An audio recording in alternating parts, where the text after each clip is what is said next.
What's up, guys? It's your girl Foxy here. Welcome to my channel and thanks for tuning in. Today, I wanted to share with you guys a little something special that I did last week. I was invited to an interview with LESOTHO from MohaleFM over in Lesotho. I am a Lesotho girl, okay?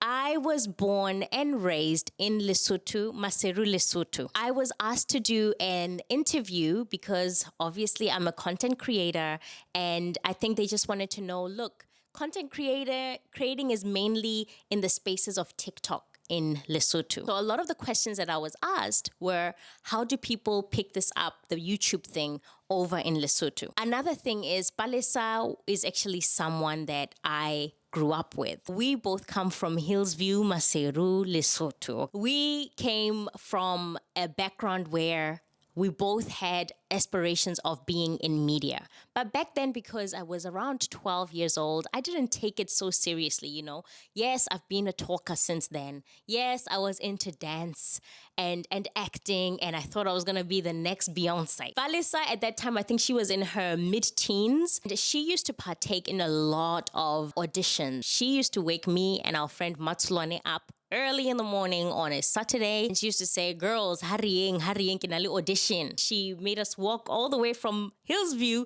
to Lesotho San. Lesotho San, I think there was a radio station in there. Man. And she would just say,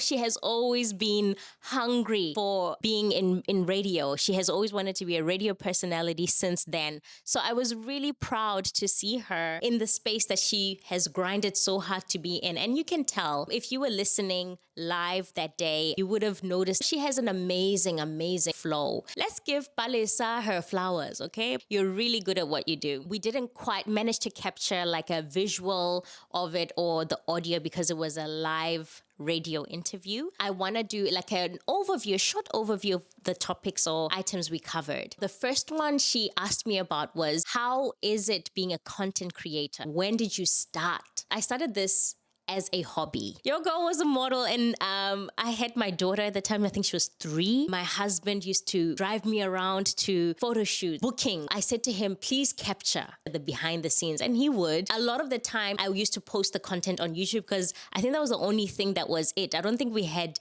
TikTok at that time or Instagram like that. No, it was either Facebook or YouTube.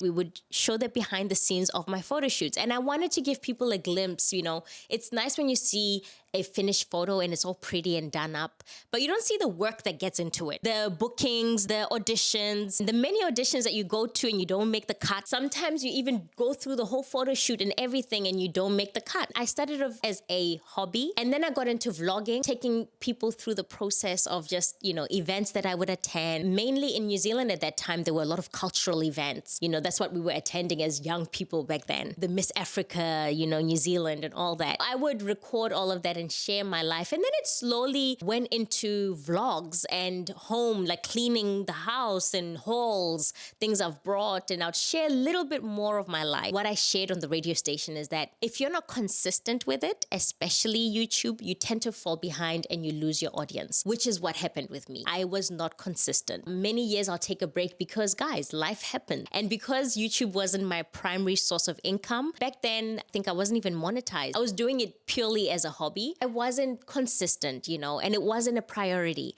My family was a priority. Studying was a priority, and I was working was a priority. So I had a lot of things I was juggling at that time. But I did mention, I said, look, if you are looking to start and get yourself into content creating, find something that you truly love. Be authentic to yourself. Something you're probably already doing. If you love cooking, use your phone. You're watching content, obviously. So from your phone, you have a smartphone. Most people do.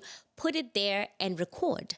A lot of the time, we overthink things. What I found is get your content out there, be in people's faces, and that is how you gain your viewers. There are multiple ways that people can get income from YouTube. It's no longer about just getting monetized and getting paid from the ads. Obviously, that is one way, but there are other ways. You can get into partnerships with companies. You can be a brand ambassador. You can open a membership. If you're into working out, you put the camera there, you do your workouts, and you share special workouts with your members, and people can and subscribe, whatever it is, share your process. And then you can also create a platform on there where people can buy your merch. There are multiple ways to make money on social media, but start by doing the thing you love. Be authentic to you. On my platform, I share a lot of food. I love food, okay? I am a foodie at heart. I share a lot of the meals I make for my family.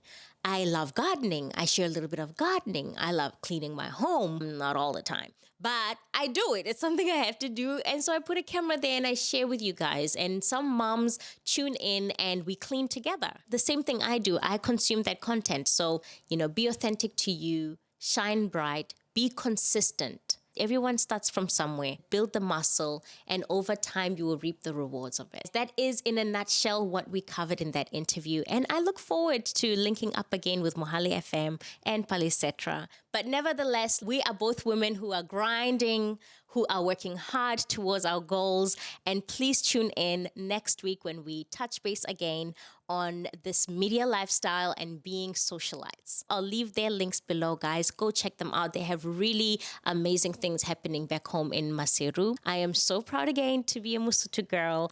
All right, guys, if you're new, please don't forget to like and subscribe. Thank you so much, guys. Thanks for watching again. Ciao.